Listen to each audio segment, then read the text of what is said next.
Ladies and gentlemen, welcome back to another glorious edition of Ask That. My name is Clark Sell, but you already knew that. It is a beautiful Friday afternoon, and today we're going to have a fantastic conversation with the gentleman by the name of Adam Harpur. Adam, welcome to our little slice of the internet. I know we are eager to have this conversation. So Adam, hey, thanks for being here. Yeah, no problem. It's great to be here. Just wanted to say, just before we start off, thanks a lot for all the work you do on that conference. It was good. It was a nice boost for our team. We all got to go. So it was awesome, and we're kind of still riding that wave of momentum, even 3-4 weeks later. So I much appreciate the kind words, and that's kind of what brought us here together. You had sent me this message about this message in Slack, and very nice thanking me and the team for everything that had gone on, and said that the last couple of years have been this journey, and you've switched careers and this whole 9 yards. So we're going to dive into that today. I didn't want to get too much into it, not even just before us talking at the moment, but in Slack, because I want to record it for others. Before we get there, let's just do a quick intro on who Adam really is. Okay. So currently working as a developer. It's a small shop just outside of La Crosse, Wisconsin, up in Holmen, just north of La Crosse. We do mainly MRP, CRM type stuff for manufacturers in the area and Midwest. We do managed services as well. It's a small team, so you find yourself wearing a lot of different hats. So, I say developer and full stack developer perhaps, but you kind of switch up from UI, UX one day, and then the next day you're way back in the SQL, and so it's just day dependent, which is great. It keeps you on your toes, that's for sure. Sure. Yeah, working full stack there. The company name is Cooley Tech. Okay. And that's kind of where I'm at. I just finished school in May. I was working in Cooley Tech, kind of soft internship as I was at school, working part-time for the most part. And then after I graduated, they just offered me a job. So that's been a couple of months now. I've been there about a year and 2 months, and I've been working full-time since May. So that's kind of where I'm at right now. So where does this story start? I mean, you've had an about face. So you've only been I'll say a developer or software developer or full stack, whatever we want to really call it, for a couple of years. What were you in previous life? And why are we here talking today? Yep. So let's kind of go back, I guess. Well, we can go back sort of 5 years, that sort of area. But basically, I'm originally from Ireland, just outside Belfast. I started traveling pretty young when I was about 19.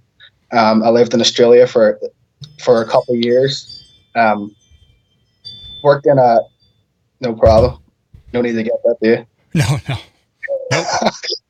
So yeah, I worked in Australia for a bit. I was working because I was traveling so much. I found myself working in a lot of hospitality type jobs, so bartending, waitering, the odd time in the kitchen. I was always kind of in that field. I have a big passion for food and cooking, so I always find it quite fun to sort of find myself in these nice kitchens and nice restaurants. And so then I was doing that, and that was kind of I fell into that, and that just became the job that I did when I got to places. Sure. So, and then I met my wife while I was traveling, and she's from the States. We went out for a while. We did long distance for a bit, and then she came over to Ireland for about 3 months, and then the deal was that I would go over to America for about 3 months, and here we are. And you're still here. 6 later. So we lived out in Nevada for a while, did some cooking there in Reno for about 2 years, and then I came back to Wisconsin, and I was kind of settling down a bit, and the hours in the kitchen are just madness. So it's weekends, holidays, forget about it. Don't plan anything. So late nights every night. Yeah, absolutely. So it's kind of, and it's a grind, you're on your feet all day, and a lot of knives and fire running around, and it's, it's hard Literally. work. Yeah, Literally. literally, it's pretty. Yeah, so decided to switch it up a bit when we moved back to Wisconsin. It was kind of just like, let's scramble to get a job. Ended up working construction, working for a local painting company in La Crosse. Was doing that for about a year and a half, and well, we worked pretty early, so it was 6 to 2 was our 8 hour day. So I got home in the afternoons and I had all this free time in the afternoon, and I was just kind of like pottering around. I was on the computer and I got like a Target advertisement for, I get looking back, it was Target advertisement, but I didn't realize it at the time. So for HTML and CSS course, like very basic web development, and it was like $10 on Udemy or something. I'm like, oh, it's so cheap. What's the worst that could happen? Whatever. That's kind of how I got my foot in the door. I watched that for a bit, started building stuff, and I was just kind of like, wow, this is just a whole new world was opening up before me, you know? Yep. And then I kind of did that for a couple of months, and I'm like, okay, I got to take a serious look at this, because I know this is what I'm doing right now is not what I want to do. I don't want to be in this field. I've just kind of fallen into this field out of necessity, you know, to pay bills. What I really want to achieve and what I really want to do in my life. And traveling's always been a huge part of my lifestyle, and a huge part of my wife's lifestyle as well. And I wanted to be in a position where I could happily travel and not land in a place and find myself in the same scenario of, oh, I need to get a job right now out of necessity and just fall into these roles. I need to find something that's going to sustain me. Yeah, more of a career and allow me the financial independence to do so as well. You know? So I dove deep. I did a little research. And then what's crazy is, and I'm sure you know this, like the whole world of web development is nuts. And there's so many different avenues of like, you can go, you want to do an online course? Do you want to go back to school? Do you want to do like, I mean, the list of possibilities of ways to learn how to do this, to become a professional in this field is crazy. And as a newbie, a total fresh set of eyes on it, the sheer amount of choices is incredible, you know? So I sat and did a little bit of work and tried to figure out what the best sort of path for me it was. And I kind of came to the conclusion that I think I want to try to get the best of both worlds. So I went back to a local technical college, did web and software development there with some graphic design classes. I did like an individualized technical studies course, it's called, where you could basically make up your course. So I spoke to some people that I knew. My sister, she's works for a tech company in Scotland, and I spoke to one of her product managers, and he kind of signed off and said, this course makes sense for what you want to do. Originally it was sort of UX UI type stuff. But as the course went on, I kind of realized that I liked the software side of things and kind of tailored it more towards software, and web developments, particularly.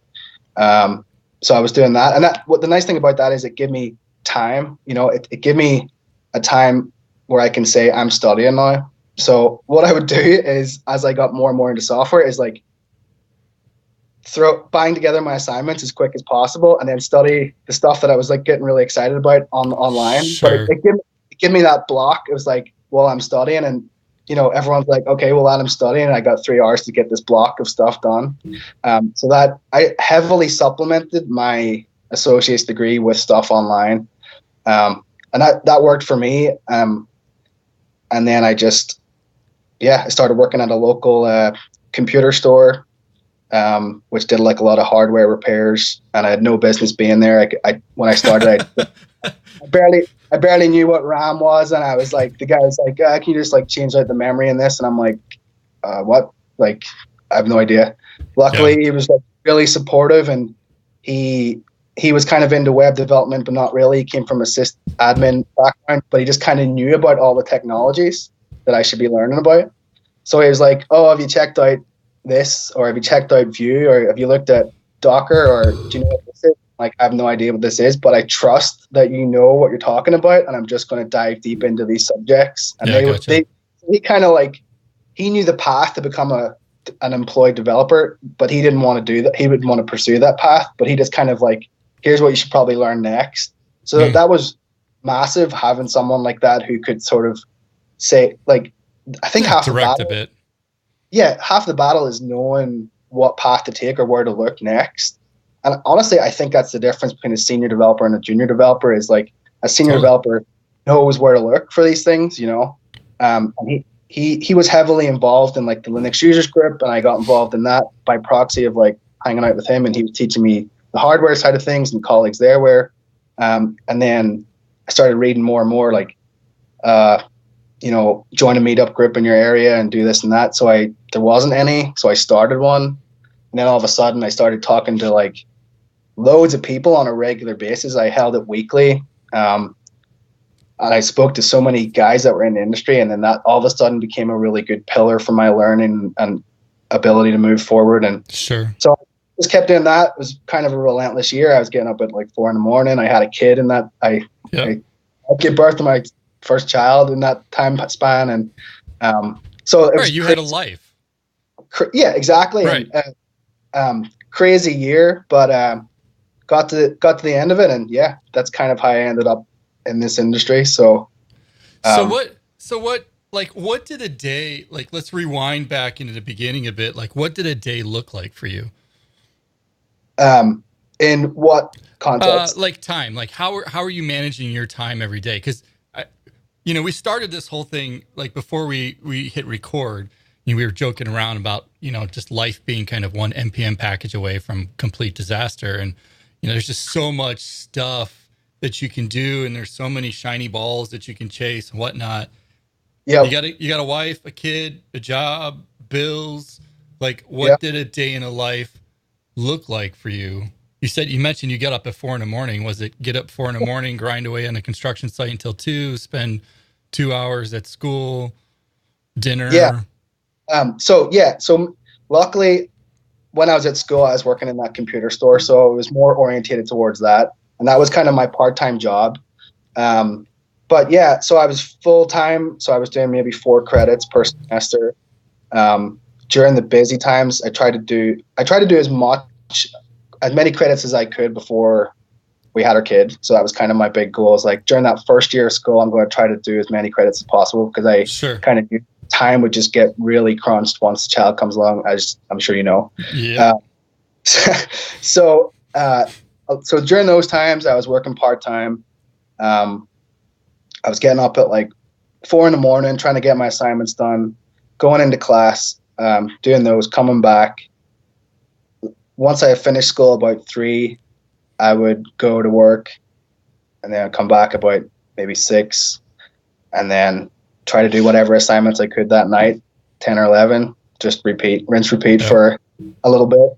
And that was pretty much it. I had the meetups, like I said, they were every Wednesday. So I think a big thing that I'm still doing today, it's an industry where you're always going to have to learn. And I was just having that conversation earlier, and it's just like, you have to, everyone has 24 hours in the day. That's doesn't matter who you are, like the best in the world, the worst in the world, all have 24 hours. Yep. And that's the great leveler of time. So I think you just have to like dedicate these chunks where you're going to have these bursts of output, and do your best in those chunks of time, and make those chunks precious. Like, make appointments with yourself as if you made an appointment with someone else. Yep.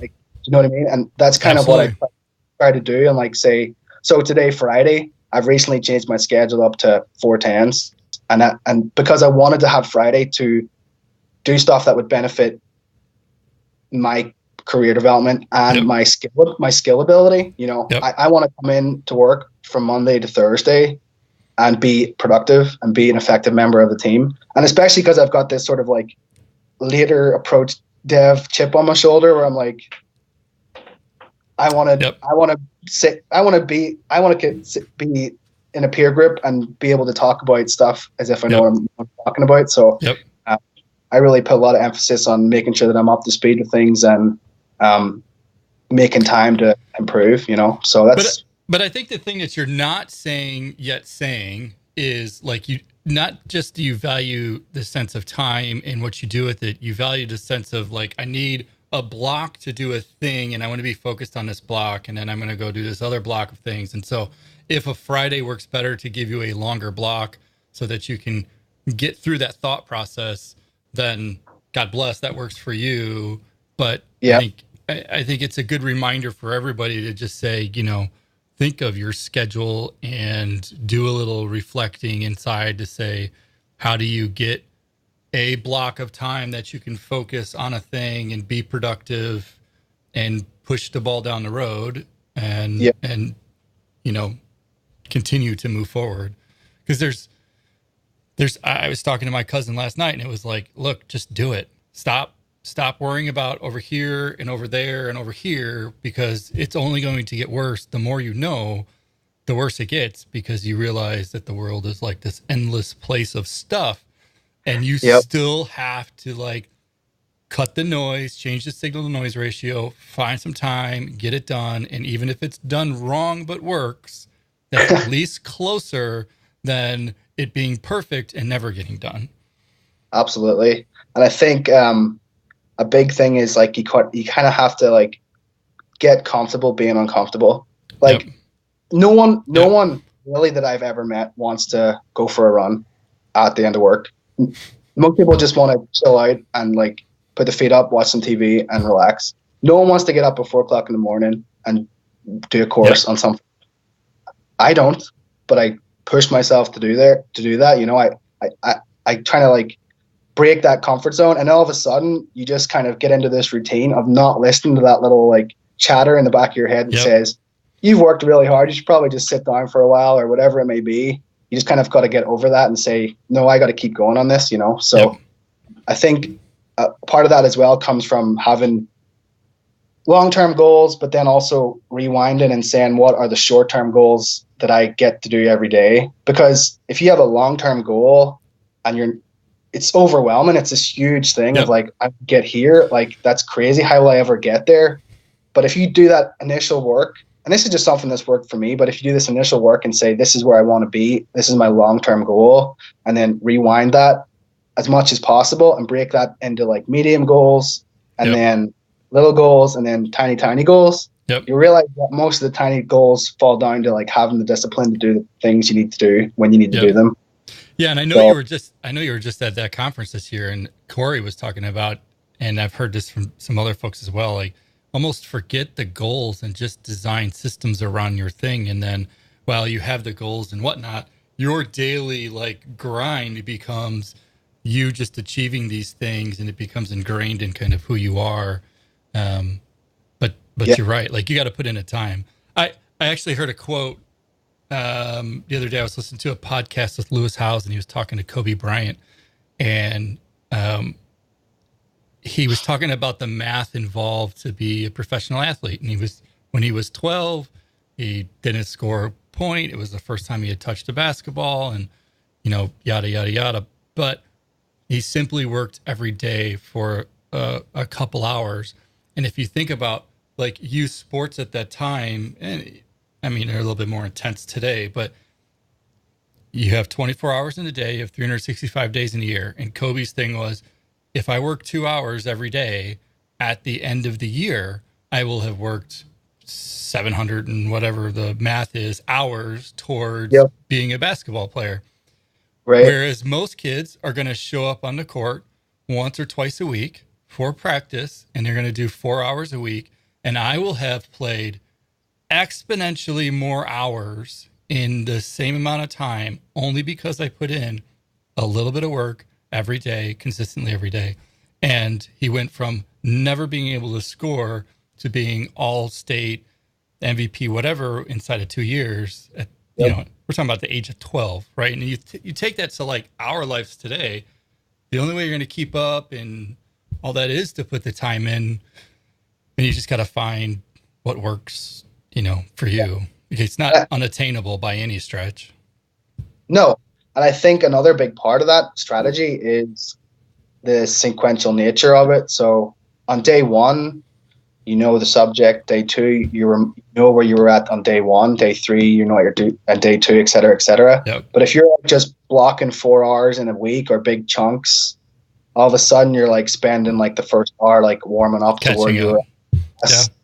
sequence, you know. So I think it's also way more efficient to just take your small chunks when you can, you know. So yeah, that's massive.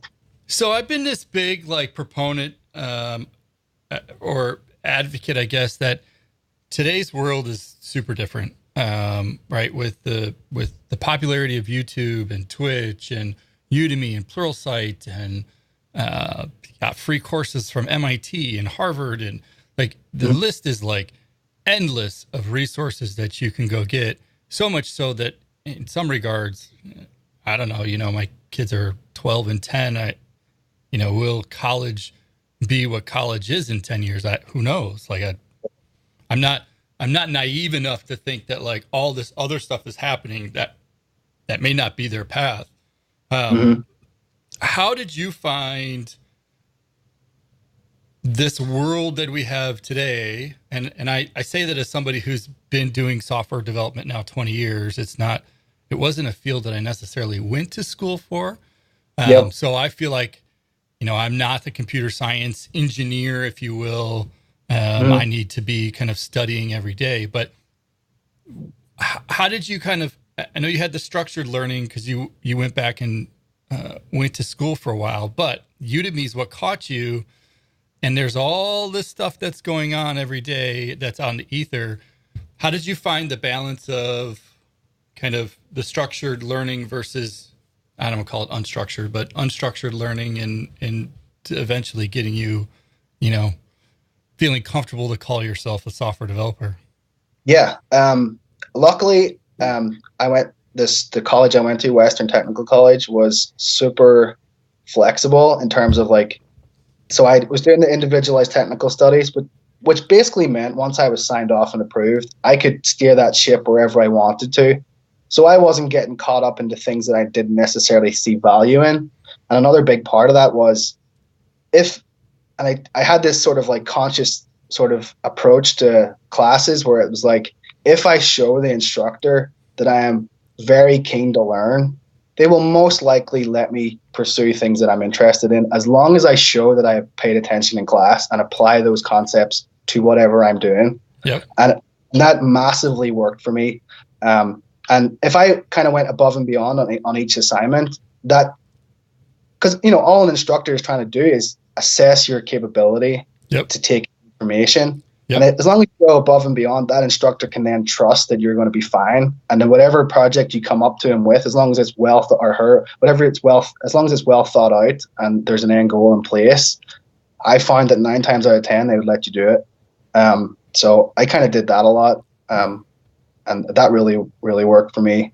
So what was your like concrete thing? Because I've always been this proponent of like, don't build fictitious shit. Like build something build something, and 2, build something that you're like passionate about, so that you're exercising your own creative being and you have a sense of purpose, rather than like, hey, I made another to-do app, I'm not going to use it. Yeah. So I've always loved animals, right? And nature, I've really been into that. So one project I did that's sort of sticking out right now as I reflect on it is I did a data visualization project where I scraped a Wikipedia page. And obviously Wikipedia has an API. There's much better ways to interact with data on Wikipedia, sure. But it was a simple table and it seemed like a good first approach at web scraping.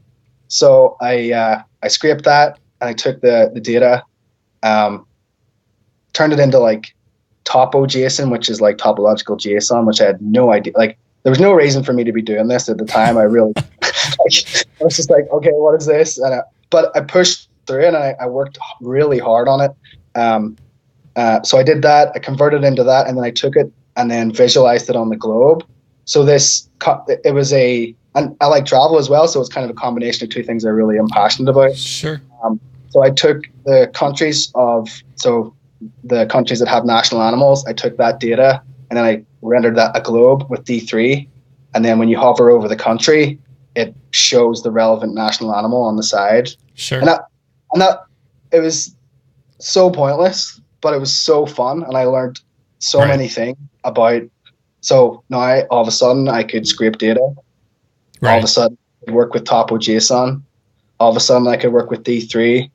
All of a sudden, and then I wrote a whole set of docs with it. All of a sudden, I knew how to like properly spec out like how things worked and this and that.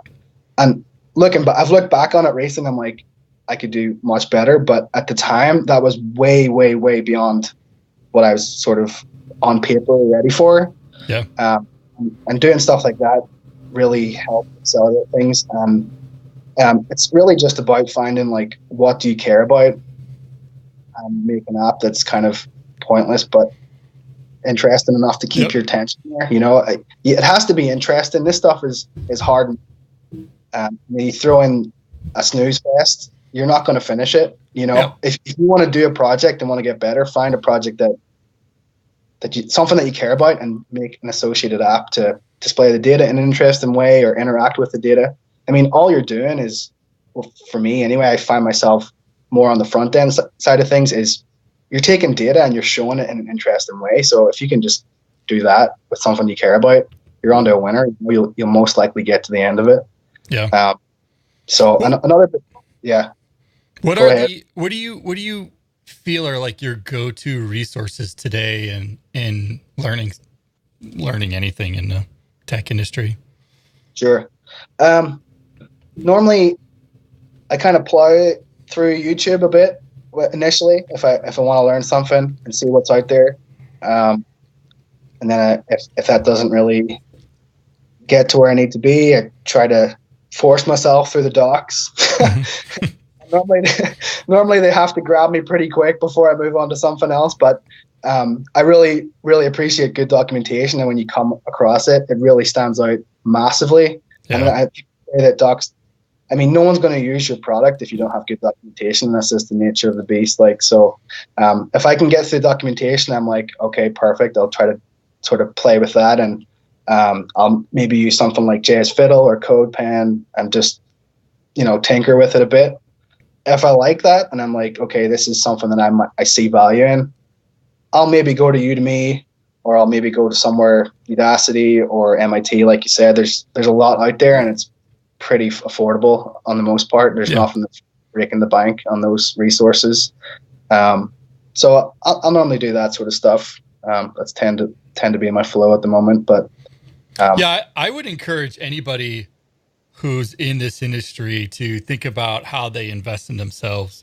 I mean, I know there's a lot of free resources that are out there, but at the same time, like, I have no problem giving Wes Boss $29 or $69 to get up onto speed on React, for not only just to support him and what he's doing, but the 2 hours that I may spend taking his focus thing that he's got all of his ass on the line for is jumpstarts me exponentially in something without having to, I don't know, say do all the research, but it's worth the $50. Like, time is money, and that's a very good $50 to go spend.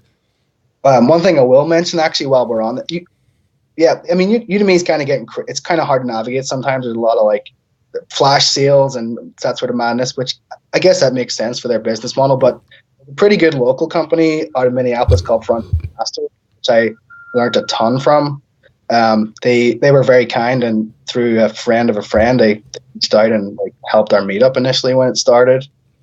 So I guess it's definitely worth mentioning that company as well. Who is the company? Front End Masters. Okay. Yeah, really, really great. So they have more like workshop-y type lectures, so it's not like video cast. It's more like a live stream of their workshops that they have experts in on different topics, So that's a good one. But there's, like you said, I mean, it's almost, you need like I read a thing that the real value is going to come in the ability of aggregators and filterers to like filter out everything and like get you where you need to be quicker. That's where there's almost too much right now, and the real valuable tools are things that like kind of make you go like that for a while and just say, okay, this is good, So there's a ton out there. Yeah. So that actually leads me to one of my next questions. And where do you, given all this, and given that you started a user group and your interactions seem to have been super physical in some regards. Where does community fit into it for you?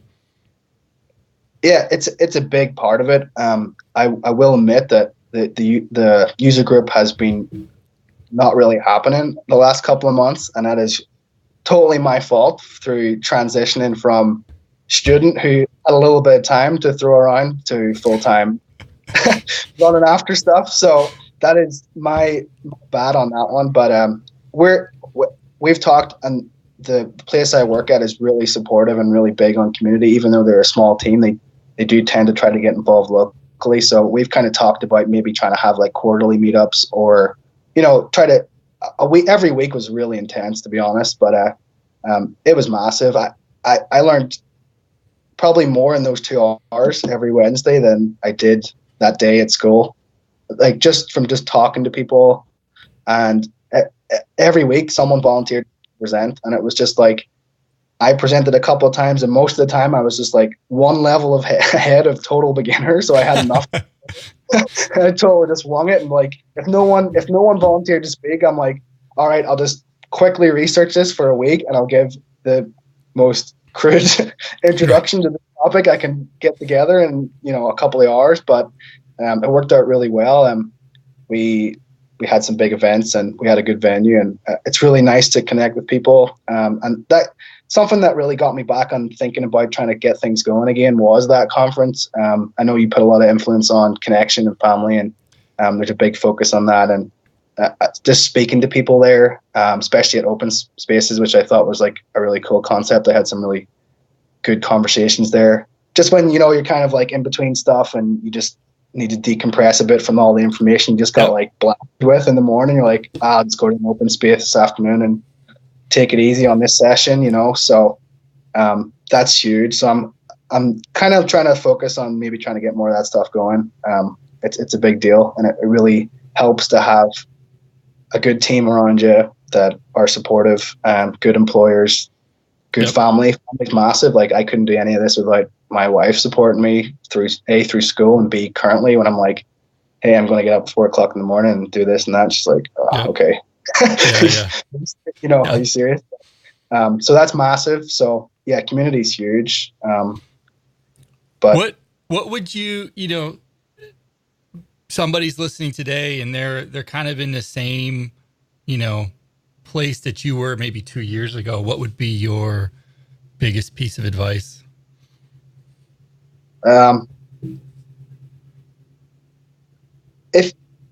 If you want it, you'll make it work. And that's the way you have to approach it, I think. And if you don't necessarily want to pursue anything in this industry, that's totally fine. But I think it's definitely a labor of love, and you have to care about it, and you have to care about getting better, because you're in the fast lane all of a sudden, and you're like, okay, this is just something that has to be baked into the way I operate right now, is that strive for improvement. I guess someone's totally starting out, totally fresh, is just take an introductory course, and it doesn't really necessarily matter where, and try to build some stuff, and let instructors hold your hand, but also at the end of it, see if you can add something to it, or see if you can, add a feature that you thought of on this base app that they've walked you through. And also, as they're walking you through, so what's crazy is, because I have worked in a couple of different industries, I kind of always find myself unknowingly, unconsciously relating web development to industries that I've been in. Sure. And so one thing with working in construction, I got to see a lot of like bare bones buildings. And I feel like when someone's walking through an app, it's kind of like they're just kind of showing you the plumbing and showing you the electrics, and like, this is where the foundation happens, and this is like your framing, and walls go on, and front end guys come in and put the carpet down and like paint the wall and make it all work well, and make sure they have good blinds and user experience, and people are able to sleep okay, all that sort of stuff. It's so kind of the age-old analogy that's gone around in software development is building and scaffolding and lipstick on a pig, and they all go on and on and on. Yeah, it's very much like that. I guess on that note as well, I one of the conversations I had at the open space was I actually went to the food one, and I kind of equip like made the comparison between a software development team and a kitchen, and like people have to own their station, and as soon as people stop owning their station, it just turns into chaos, and all of a sudden your service is down. So you say like, if I'm on salad tonight, this is my domain right now, and I will make sure that you get salad every time you want it.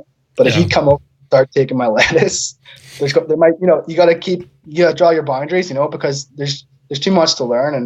And I think good teams operate like that, where there's like this closeness and there's like the best kitchens I've ever seen, where the chefs all trust each other and they work really close and they move together as kind of one 8-armed chef monster in a lot of ways. And I think good software is made like that as well. So so back to the original question, I find I often go on tangents, so you have to be patient with me. But so I always think of like when an instructor's walking you through an app, just kind of think of it as someone's taking you on a tour through the building, and you're learning how to make a building that's very similar. But as a contractor, you don't necessarily want to make this building every time. You just want to learn the concepts that have made the building to make your own.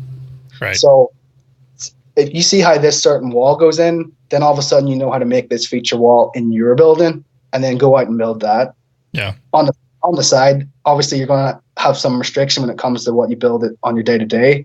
But if you're doing side projects and trying to learn stuff, just try to take the parts that you've learned and reconfigure it and make it something different. And that's really easy to do, especially with, not easy, but it's a lot more, it's easier conceptually anyway with components. You can just compose components in whatever way you want.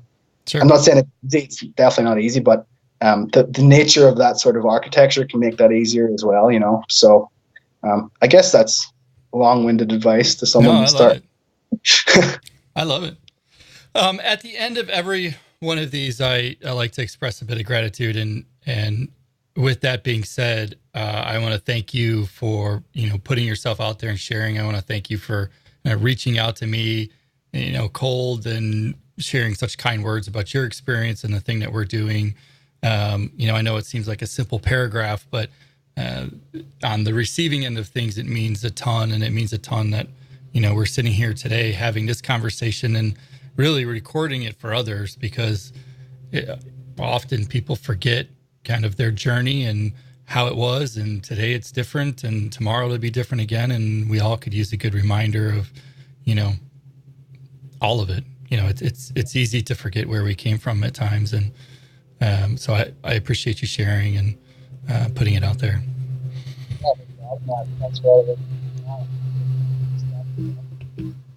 Yeah, thanks again. It means a ton. So that leads me to my last question, which is, how would you define community? Since you've kind of already answered what it means to you, how would you put a definition on community? I think being in a group that has enough sort of like social cues to let everyone know that it's safe to experiment and do what you got to do is a massive part of community. So putting yourself out there. So like, I'm a pretty introverted person, and it really makes stuff.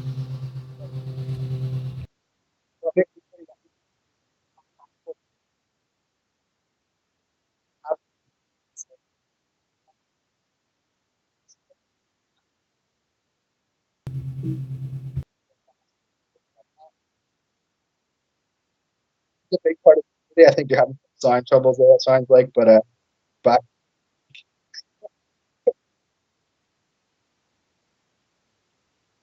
I just started losing you, and I think it's because my kid decided to mow the lawn, and he's right next to my window. Well, at least he's out there doing it. That's good on him, like. Yeah, right. But yeah, basically, community is just a support group, a group of people that allow you to sort of, let's say, we're in this together, and it's okay to make mistakes, and it's okay to play with stuff, and we got you back on this, and that's a huge part of community for me. So I would say that's a good summary. Yeah. Well, Adam, thank you for the time today. Thank you for sharing. Where can people find you, get in contact? Where do you hang around? Yeah, I've sort of inherited an old username from when I was like 13, so I'm still rocking that right now. Um, so yeah, Harps at Harps116 on nearly everything: GitHub, Twitter, Adam Harpur on LinkedIn. Mainly because I wanted the email address adam@harper.io. I thought that'd be kind of cool, so I kind of stuck the name down.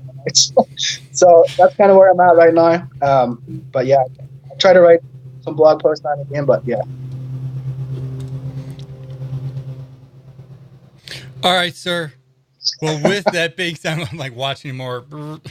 With Yeah. that being said, thank you for the time today. We will leave everything down in the notes below. My ask for everybody who's watching, especially if you're new, like leave a comment below on the things that have worked for you, maybe that haven't worked, resources that you love. Share. Like this is what this is all about. Share what's worked and help somebody else on their journey. Absolutely. Well, get yourself out there and enjoy that freshly cut lawn. All right, Adam, you have a great weekend and thank you for your time. See you yourself, Clark. Cheers. See ya.